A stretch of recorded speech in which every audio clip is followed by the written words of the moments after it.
My name is Allison Lee Chambers. The article that I chose for my CJA paper is entitled How Teachers Learn, Fostering Reflection, written by Lena M. Danielson.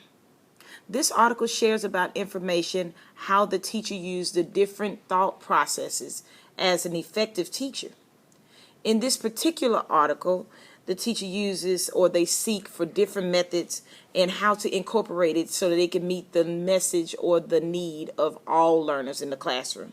And as we teachers, we plan various lessons, various activities to meet all the learning styles of our classroom, which are many different learning styles. The teachers must do a thorough analysis with various data points, meeting all the various data points of both academic and behavioral. But in this article, the teacher is also being the learner, whereas most of the time the student is being the learner. Normally, that's what we think, that the students are mostly the learners. But in this case, the teacher is being the learner. But she's doing a lot of self-reflection as she's instructing her class throughout the course of the day. And, somewhere I heard that the best lessons learned are the lessons taught. So, of course, we as teachers, most of the time we learn as trial and error. But sometimes as teachers, trial and error does not work for every lesson. The article lists 4 different modes of thinking that the teacher addresses the different learners in the classroom. One of the methods is technological, situational thinking, deliberate thinking, and dialectical thinking. Technological thinking is thinking based on prior knowledge. When you focus on outside sources, such as maybe school boards or data teams or support staffs.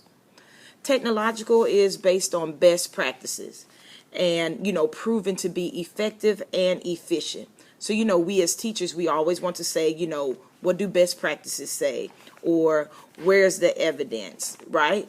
I always want to say the famous line of show me what works, or does this work for this group of students, or how will this be effective in my classroom? The next type of learning style will be situational thinking. Situational thinking focuses on the data that is given at that particular time, at that given moment.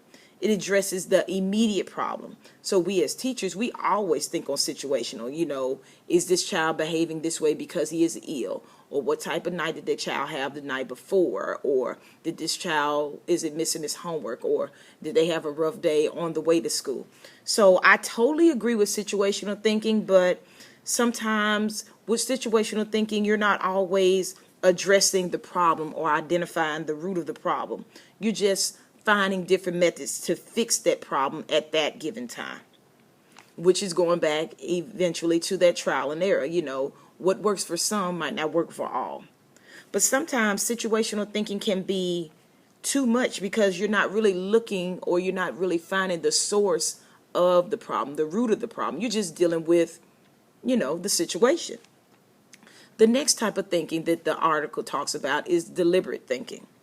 Deliberate thinking is when teachers use to find more information to figure out how to fix this problem. Some teachers sometimes go to the previous instructor saying, how did you teach little Johnny or Sarah how to learn how to do this? Or what did you use? Which different type of methods did you use to teach this child? Or how was this parent how did they interact with you with this child's learning?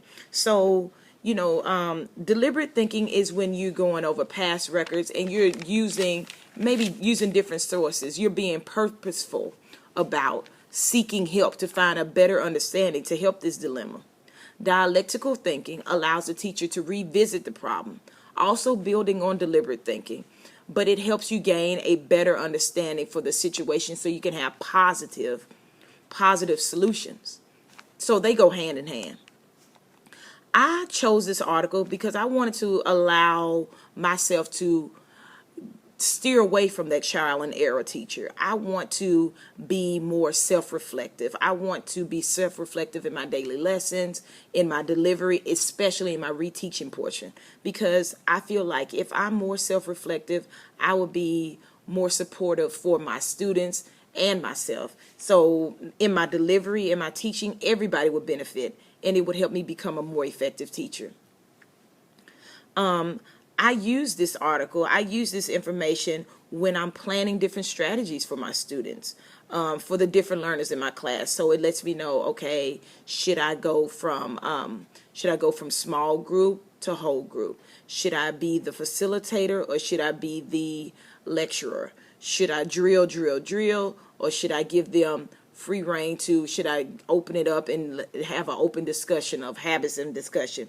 I really want to work on the procedures for helping to check the understanding so that my students could get more familiar with the concepts as opposed to just teaching the drill. Not teaching the drill, but teaching the skill and just drilling more questions instead of clearing up misconceptions. After reading this article, I feel that the teachers cannot be afraid of making self-evaluations or sharing it with another peer, because the best self-reflection is with a peer or with a colleague. Forming a support group, asking what worked, what didn't work, conversing about the pros and cons of that lesson, basically getting a positive feedback from somebody that's doing the same thing that you're doing, just maybe on a different level or with a different group of kids. I also learned that using self-reflective techniques in my teaching and in the way that I teach with my students, it helps me use self-reflecting on myself. So it's not just me that I'm benefiting my students. I'm always seeking new ways to teach new strategies or different techniques, because it's more than one, like they say, it's more than one way to skin a cat. I need to understand that it's my job to plan with my peers. I try to have common planning time throughout the week, so I need to do self-reflecting on what worked this week, what did not, what helps me to be an effective teacher for my students. But after reading this article, How Teachers Learn, Fostering Reflection, some things I agreed with and some things I did not. I agreed that having these 4 different modes of thinking, it makes so much sense. I need to understand how to address the different situations. I need to know whether or not should I be technological, should I be deliberate, should I be dialectical, or should I be situational. I need to know how to address those situations. I need to know how to address those dilemmas head on, but also I need to also do some self-reflecting on myself. I think that some teachers, we shouldn't have the option to use procedures from outside sources. I think most districts, we should operate under uniformity, meaning the grades should be on one accord, the discipline and the policies and procedures. All teachers, we need to all be on one accord, because everybody wants uniformity. I, as a teacher, I love structure. It drives me insane if it's not structure. So I'm totally about working on making smarter decisions, using these different modes of thinking to meet the needs of my students, because these different modes of thinking will help me make sound decisions to fit the needs of my students, because I'm totally on working smarter, not harder, but I'm totally also about planning to make every minute count to produce successful students and scholars for the productive years to come. And that is my critique or presentation of my article, which was Fostering Learners, How Teachers Reflect. Thank you.